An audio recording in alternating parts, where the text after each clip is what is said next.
On Tuesday when I had a service,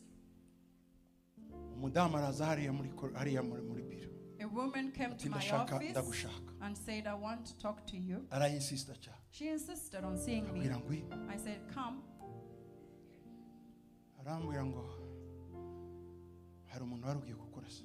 She said, someone was about to kill you. I said, yes. So I told everybody in the service that day what had happened. So it was the day of a service, and as you know, I say everything. So I told the service, or the people in the service, what happened.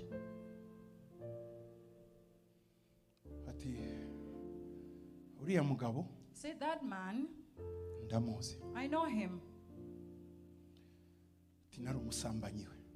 I was his harlot.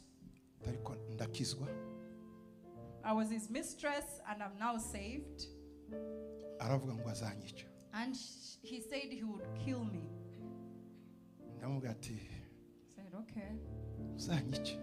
And I told him that it's okay, you can kill me. Said, no, I'll kill your master who made you a Christian.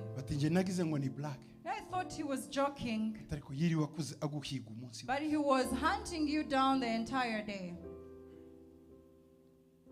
He told me he's looking for you. And then she told him. And then he told her that if your master is not a sorcerer, he's not of this world, no. Amen.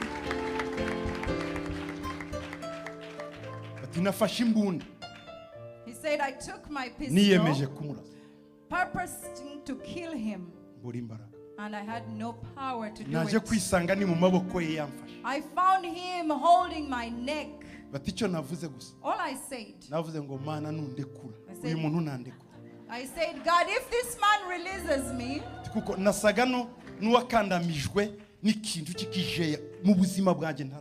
I felt as though having been oppressed by a giant, never seen that before in my life. He said, this plan I have to kill this man, I've given up. I won't do it again. However, I noticed that God even listens to wicked people.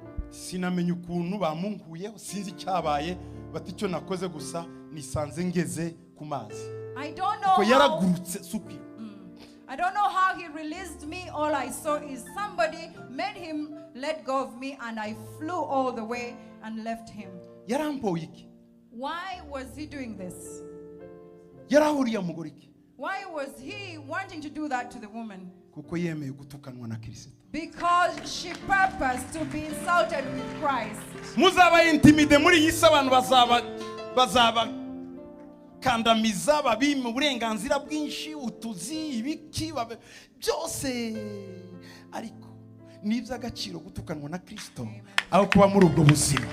You will allow to be intimidated, you will allow to lose your rights to get your job or other benefits as long as you esteem yourself in being reproached with Christ. Icyagatano ndangirije. The fifth, as I conclude, yahisemo he chose kudaha agaciro ubutunzi bwa Egiputa, not to value the treasures of Egypt. Amen. Ngo ubutunzi, the treasures, kubaranwa na Kristo, suffering and being ngo yabonye ko ari ubutunzi buruta ubwo abanyegiputa babitse bwose. He saw that it was suffering with Christ was greater than the riches and wealth and treasures that Egyptians had. Impamvu umutima wawe uhora ukurya, the reason why your heart impamvu uhora na mahangayiko, why you are worried in your heart. Hari ikintu wahaye agaciro kurusha Kristo. There are things you've given greater value than Christ. Icyo nicyo kigiye kukwica. That is what's killing you. Kirekure. Release it. Rekura. Release it. icyo kintu kigusumbuwe acana nacyo. Release that thing that's giving you a hard time. It's not worth it. Yarebye umubumbe ubutunzi bwose bwa Egiputa bwose ubu ibitse. He looked at the entire wealth of Egypt. Nubwo amahanga yari yarashize. And all the nations there. Uwo munsi that day ahitamo kutabuha agaciro. He chose not to value them. Paul aravuga. Paul says, ibyarindamo yanjye. What was of gain ngo uyu munsi ni igihombo. Is lost today ngo kubwo kumenya Kristo. Because I've known Christ. Ndabahamagarira I call on you kutazongera guha agaciro ibintu. Not to value material things. Nibikuzaho haleluya, nibitakuzaho amen. Agaciro Yesu wa. When they come to you, hallelujah. When they don't, amen. Value your Jesus. Tuzongere guha agaciro position. Don't value a position. Ha Yesu agaciro. Only value Jesus.